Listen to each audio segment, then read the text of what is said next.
बात बहुत पुरानी है। किस राज्य में एक राजा रहता था, उसका एक बेटा हुआ। बेटा जब थोड़ा बड़ा हुआ तो उसकी शिक्षा दीक्षा की चिंता होने लगी। पूरे राज्य में ढिंढोरा पिटवा दिया गया कि अगर कोई व्यक्ति जिसको लगता है कि वो राजा के बेटे को शिक्षा दे सकता है वो आगे आए। एक बहुत ही बुजुर्ग व्यक्ति था, वो आगे आता है, राजा के पास उसको ले जाते हैं और राजा बोलता है कि क्या आपको लगता है कि आप मेरे बेटे को शिक्षा दे सकते हो? गुरु कहता है बिल्कुल मुझे लगता है, लेकिन मैं शिक्षा तभी दूंगा मेरी 2 शर्तें आप मानोगे तो। क्या शर्त है? पहली शर्त ये कि शिक्षा यहां नहीं होगी, जहां मैं चाहूंगा वहां होगी, ठीक है। दूसरी शर्त ये है शिक्षा कब कंप्लीट होगी इसका फैसला भी मैं करूंगा, कोई टाइम बाउंडेशन नहीं है, 5 साल 10 साल 15 साल कितना मिल सकता है। राजा कहता है ठीक है। राजा का बेटा बुजुर्ग के साथ उसके बताए हुए स्थान पर चला जाता है। जब राजा राजकुमार वहां पहुंचता है तो बुजुर्ग जो है वो कहता है कि ऐसा है कि मेरे हाथ में लकड़ी की तलवार है। अब ये लकड़ी की तलवार से मैं तुम पे अटैक करूंगा और ये अटैक कभी भी हो सकता है, ठीक है, तैयार रहना। दिन में कभी भी तुम खाना खा रहे हो मैं अटैक कर दूंगा, तुम पानी पी रहे हो मैं तुम पे अटैक कर दूंगा, तुम सो रहे हो मैं अटैक कर दूंगा और तुम्हें बचना है इससे। अब पहले तो समझ में नहीं आता उसको क्या मतलब है। अब होता क्या कि अगले कुछ दिन जो है बेचारा ये खाना खाए, पीछे से गुरुजी आए और 2-4 लाठी मार दे उसको, अब इसको दर्द होना शुरू हो जाए। कुछ दिनों में बहुत मार खाई राजकुमार ने। फिर धीरे धीरे क्या हुआ, राजकुमार थोड़ा सा समझने लगा और अलर्ट होना शुरू हुआ। अलर्ट, अब जब अलर्ट हुआ तो जब भी गुरुजी अटैक करें वो गुरुजी की तलवार को रोकते हैं, मतलब गुरुजी के अटैक करने से पहले ही वो रोक देता है। अब जब वो पूरा हो गया और गुरु को लगा कि अब कई दिन हो चुके हैं और मैं इसको कुछ भी चोट नहीं पहुंचा पाया हूं, तो एक गुरुजी उसके पास जाते हैं और बोलते हैं ऐसा है कि तुम्हारी पढ़ाई का पहला चरण पूरा हो गया।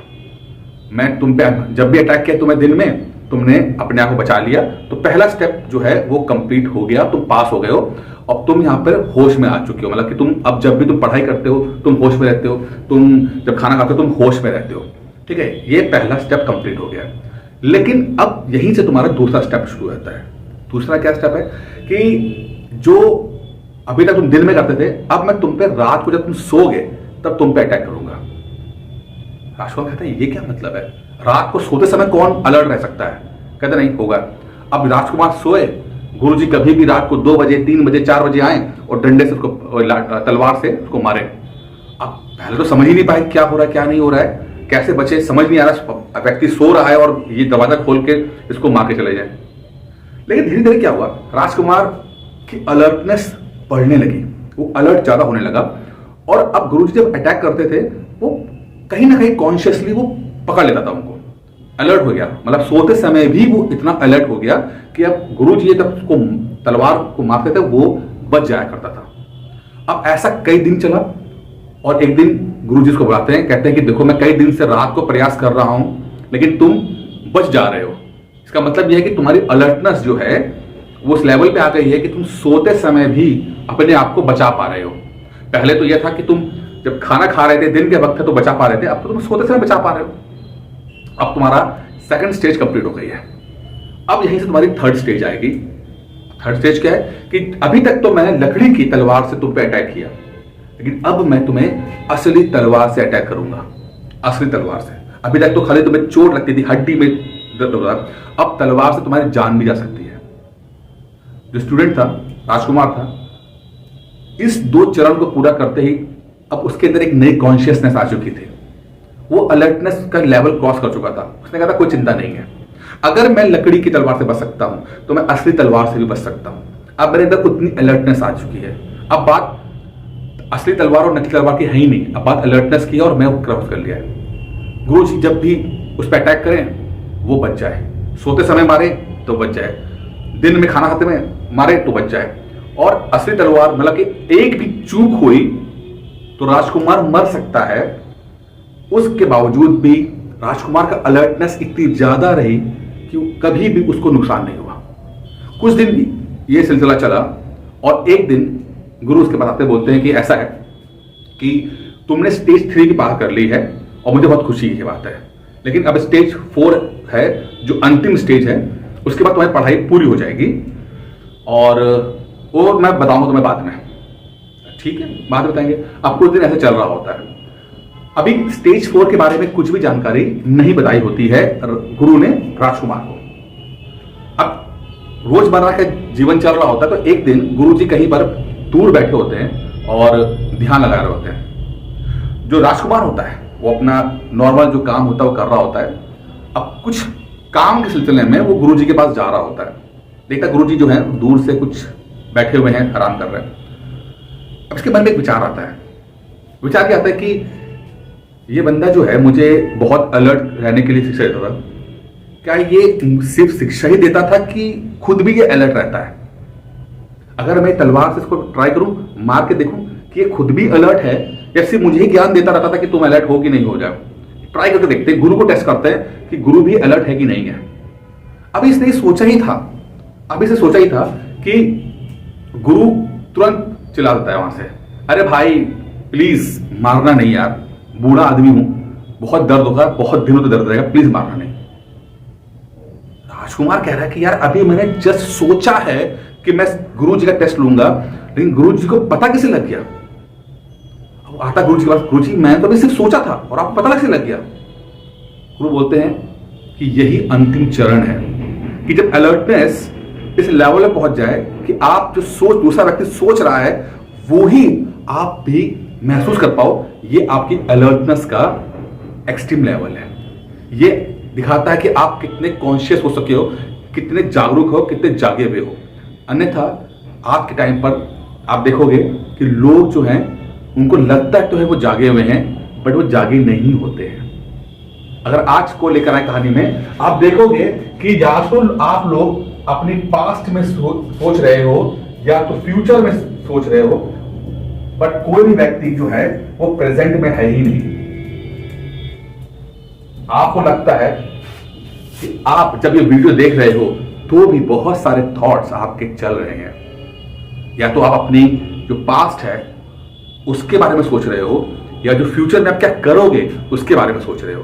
कोई भी व्यक्ति, इनफैक्ट अभी जब आप ये वीडियो देख रहे हो तो भी आप प्रेजेंट मोमेंट में नहीं हो, कहीं ना कहीं कुछ ना कुछ चल रहा है।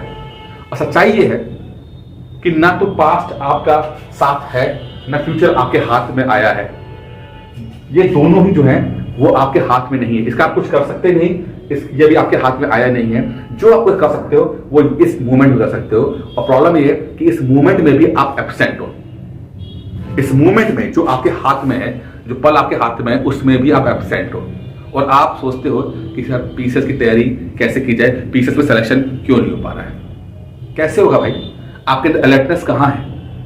किताब खोलते हो तो या तो आप सोचते हो कि मैंने जो पीछे जो मुझसे गलतियां हुई हैं, जो समय बर्बाद हो चुका है, जो मैं असफल हो चुका हूं, या तो आप उसके बारे में सोचते रहते हो। या तो जो नए लोग होंगे वो ये सोचते रहते हैं कि यार एसडीएम बन जाएंगे, डीएम बन जाएंगे तो क्या होगा, ये कर देंगे, वो कर देंगे, फलाना कर देंगे, ऐसे जलवे होंगे हमारे। लेकिन उस मूवमेंट का क्या, जिस मूवमेंट में आप है, क्या उस मूवमेंट को आपने प्रॉपर तरीके से जिया? क्या जितनी मेहनत उस एक पल में, उस मूवमेंट में, जो प्रेजेंट मूवमेंट में करनी चाहिए, क्या आपने की? अगर आपने की, यकीन मानिए पीसीएस क्या, आप दुनिया में कुछ भी बन सकते हो, कुछ भी बन सकते हो अगर आपने प्रेजेंट मूवमेंट के अंदर आपने ध्यान दिया। लेकिन प्रॉब्लम क्या है, 10 में से 99% लोग, मतलब लगभग सभी लोग, या तो प्रेजेंट या तो फ्यूचर के बारे में सोचते रहते हैं, चिंता करते रहते हैं, या पास्ट का माता बनाते रहते हैं। यही काम चल रहा है। अभी यहां से एक चीज और लेकर चलता हूं मैं आपको। सेकेंड वर्ल्ड वॉर में, अब ये समस्या तो हो गई है, इसका क्या किया जाए, इसका इलाज क्या है? सेकेंड वर्ल्ड वॉर में आपको पता है कि सेकेंड वर्ल्ड वॉर में अमेरिका ने जापान के ऊपर बमबारी कर दी, परमाणु बम डाल दिया, हिरोशिमा नागासाकी बर्बाद कर दिया, और जापान बिल्कुल पूरी तरह कोलैप्स हो गया। अब जापान को अगर आप उस समय का जाके देखेंगे तो जापान आज का जापान नहीं है। जैसे आज आप जापान को सोचते हैं, आंख बंद कीजिए, जापान को आप सोच रहे हैं, जापान जस्ट बिल्कुल अपोजिट है 1945 के अंदर, जस्ट बिल्कुल अपोजिट। वहां पर राजा है, वहां पर कोई डेमोक्रेसी ढंग की नहीं है, ठीक है, वहां पर तबाही बच चुकी है। और हाल ये है कि जो लोग हैं जैपनीज पीपल, उनके बारे में कहता है कि वो इतने ज्यादा, वो सैनिक, जापानी सैनिक जो हैं इतने ज्यादा कुख्यात हो चुके हैं, इतना ज्यादा कहते हैं उनकी खराब है कि कहीं कहीं तो ऐसा भी रिपोर्ट किया गया कि सेकेंड वर्ल्ड वॉर के दौरान जापानियों ने इंसान को मारकर इंसानी मांस ही खा लिया। इस लेवल की जापानी लोगों की फितरत हो चुकी थी 1945 के अंदर। और आज जापान कैसा है? आज जापान आप देख रहे हो, जो जापान सोचते हो वो जापान कैसा है? कैसे हुआ? क्या हो गया? एक जापान ऐसा था और जापान वैसा हो गया, कैसे हो गया भाई? इसके पीछे एक कहानी और आती है, समझना पड़ेगा। जापान की एक फेमस कंपनी है टोयोटा। जापान की फेमस कंपनी है टोयोटा, नंबर 1 कंपनी, ठीक है, गाड़ी बनाती है। जब जापान की एक कंपनी ने स्टार्ट किया तो उस समय 40s, 50s, 30s में नंबर 1 गाड़ी थी फोर्ड। फोर्ड जो थी वो नंबर 1 गाड़ी चल रही थी। और टोयोटा वाले एक बर्बाद देश की नई कंपनी थी, एक बर्बाद देश की नई कंपनी थी। और फोर्ड जो है वो लगातार जो है गाड़ियां निकाल रही है। सप्लाई चेन का उन्होंने नया उदाहरण पेश किया कि एक फैक्ट्री लगाई है और सप्लाई चेन से गाड़ियां बनती चली आ रही है और पूरे दुनिया में राज किए हुए फोर्ड कंपनी।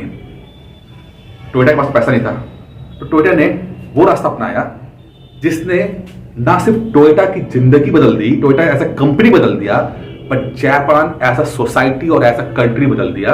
और उसने जो चीज दी, जो टोयोटा ने किया, जो जापानियों ने किया, अगर हम वो चीज कर पाए तो हमारे लिए पीसेस बनना बहुत आसान है। क्या किया टोयोटा ने? टोयोटा ने एक स्ट्रेटजी अपनाई। टोयोटा कहता है कि देखो मेरे पास पैसा नहीं है, मेरे पास लिमिटेशंस है, मेरे पास सुप्रीम मैन पावर नहीं है, बहुत तगड़े टेक्नीशियंस नहीं है, रिसर्च नहीं है, लेकिन ठीक है, हम एक काम करते हैं, हम एक छोटा इंप्रूवमेंट करेंगे, कोशिश करेंगे कि हम हर चीज में 1% इंप्रूवमेंट करें। यानी कि गाड़ी जो है वो गाड़ी अगर हम बना रहे हैं तो उसका इंजन में क्या सुधार हो सकता है, जो हमारी प्रेजेंट कैपेसिटी है उसके हिसाब से क्या हम उसमें 1% सुधार कर सकते हैं, सिर्फ 1%। कोई नया इनोवेशन नहीं करेंगे, सिर्फ 1% सुधार करने की कोशिश करेंगे। गाड़ी जो बना रहे हैं उसका टायर है, उस पर क्या हम 1% सुधार कर सकते हैं? हमारे पास रिसर्च के पैसे नहीं है, बड़ी सप्लाई नहीं है, हाँ, लेकिन हम अपनी नॉलेज, अपनी क्षमता से हम क्या 1% गाड़ी के टायर के अंदर सुधार कर सकते हैं? ये चीज जो थी इसको बोलते हैं कैजन। जापान में वो कैजन बोलते हैं, यानी कि छोटी शुरुआत करना, small improvement, small improvement. Toyota ने वो करना शुरू किया, धीरे धीरे अपनी गाड़ी को सुधार करना शुरू किया। और एक वक्त के बाद टोयोटा की गाड़ियां बेहतरीन हो गई।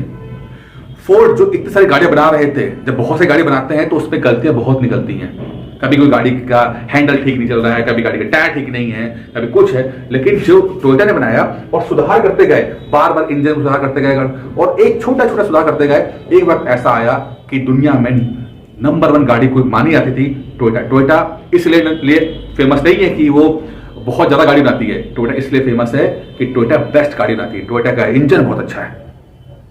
और उन्होंने क्या किया? काइजन, बहुत स्मॉल चेंजेस किए। समय लगा बट हो गया।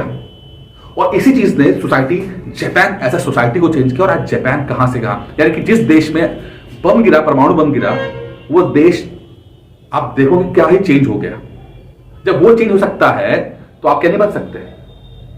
यही से एक चीज मैंने पिक की है जिसको मैंने उसको पढ़ाई, क्योंकि ये तो सिस्टम था जापान में, लेकिन जब मुझे ये मैंने पढ़ा और समझा और उसको मैंने अपने लिए इंप्रूव किया, मुझे वहां से फायदा मिला।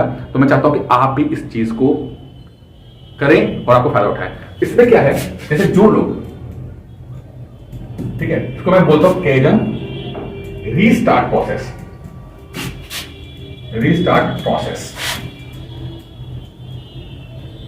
KRP, kaizen restart process. जितने भी लोग सफल हैं पीसीएस के अंदर और जितने भी लोग असफल हैं, जितने भी लोग सफल हुए हैं और जितने भी लोग असफल हुए हैं, अगर आप बहुत क्लोजली देखोगे तो आप देखोगे कि सबके पास एक ही तरह का स्टडी मटेरियल है। वही लक्ष्मीकांत, वही एनसीईआरटी, वही घटना चक्र, वही परीक्षावाणी, वही मैजरवाल, सब वही है, किताबें तो वही है, इंफॉर्मेशन वही है।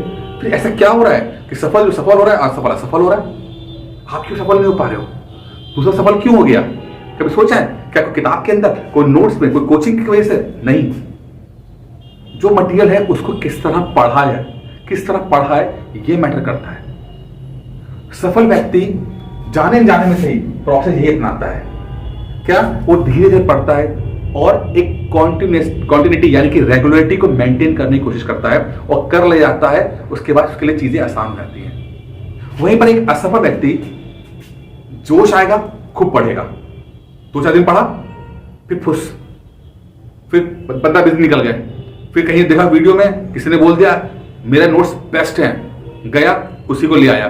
किसी के 1000 घंटे के वीडियोस डाउनलोड कर लिए, किसी के कुछ कर लिया, किसी के मैराथन पढ़ ली, किसी की किताब पढ़ ली। हर बार जोश में आया और फुस, हर बार जोश में आया और फुस। कभी ढंग से रेगुलरिटी बना ही नहीं पाया। और आपकी भी यही समस्या है कि आपकी जो परिस्थितियां हैं, जो भी आपका एनवायरनमेंट है, जो भी आपका जीवन का जो भी चल रहा है, उन सब ने आप कभी तो जोश में आ जाते हो, पर दिक्कत है कि इसकी क्वांटिटी बन नहीं पाती है, नहीं बन पाती है। आप चाह के नहीं बना पाते हो और फिर आप ब्लेम करते हो बाकियों पे कि किताब नहीं थी मेरे पास, गाइडेंस नहीं थी, ये नहीं था, वो नहीं था, चलता रहता आपका। सच तो ये है कि आप अपने आप से एक गलत उम्मीद लगा बैठे हो। आपका प्रोसेस ही गलत है। आपका प्रोसेस है, आप चाहते हो कि रातों रात सब कुछ बदल जाए। नहीं साहब, रातों रात सिर्फ बर्बादी आती है। भूकंप आया, बर्बाद हो गए, सुनामी आया, बर्बाद हो गया। मैंने सिर्फ रातों रात लोगों को बर्बाद से देखा है। आबाद वही व्यक्ति होता है जो गाइडेंस प्रोसेस बताता है कि धीरे धीरे धीरे धीरे धीरे सुधार करता जाता है। धीरे धीरे अगर आप में पीसेस को लेकर, अगर आप में अगले 1.5 से 2 साल पढ़ने की क्षमता है, इतना जज्बा रखते हो आप कि आप अपने सपने को 1.5-2 साल दे पाओ, तब तो बढ़िया है। अन्यथा 1.5-2 मिनट भी देने की जरूरत नहीं है, बर्बाद ही हो गया, बर्बाद करोगे। तो अब क्या है कि अगर आपको लगता है कि ये प्रोसेस जो हमने डिस्कस किया वो आपके लिए फायदा हो सकता है आपके हिसाब से, तो मैं आपको बोलता हूं कि आइए बात करते हैं। अगर कुछ आपको अपने बारे में कहना है, अपने हिसाब से स्ट्रेटजी बनानी है, नहीं सब समझ में आ रहा है किस तरह किया जाए, मैं आपको इनवाइट कर रहा हूं कि आप आइए मुझसे बात कीजिए। जो मैंने अभी आपको बताया है आपके लिए मैं उसको करूंगा। इस नंबर पर कॉल कीजिए, डिस्कस करेंगे, 5-10 मिनट बैठ के बात करेंगे। और क्या पता 5-10 मिनट की बात में कुछ ऐसा आप पा जाओ कि जो अभी तक नहीं हो पाया है वो हो जाए। जादू कुछ नहीं है, मैं सिर्फ बात करता हूं प्रोसेस के अंदर। अगर आप मुझको ये लगता है कि मेरे पास जादू के नोट्स हैं, जादू की चीजें, नहीं, मेरे पास जादू का प्रोसेस है जो बहुत ही रेगुलर चलता है, बस धीरे धीरे चलता है। और ये उन्हीं लोगों के लिए है जो सचमुच ईमानदार है अपने प्रति। जो लोग नॉन सीरियस है उसका कोई इलाज नहीं भाई, वो भीड़ इधर आएंगे और भीड़ इधर जाएंगे। लेकिन जो सचमुच ईमानदार है, जो सचमुच सफल होना चाहता है, वो सफल हो जाएगा। तो अगर अभी तक आप सफल नहीं हो पाए, उसका मतलब ये नहीं कि आप सफल नहीं हो सकते, हो जाओगे। जब कॉल कीजिए, बात करते हैं, देखते क्या निकल के आता है। इस वीडियो में इतना ही था।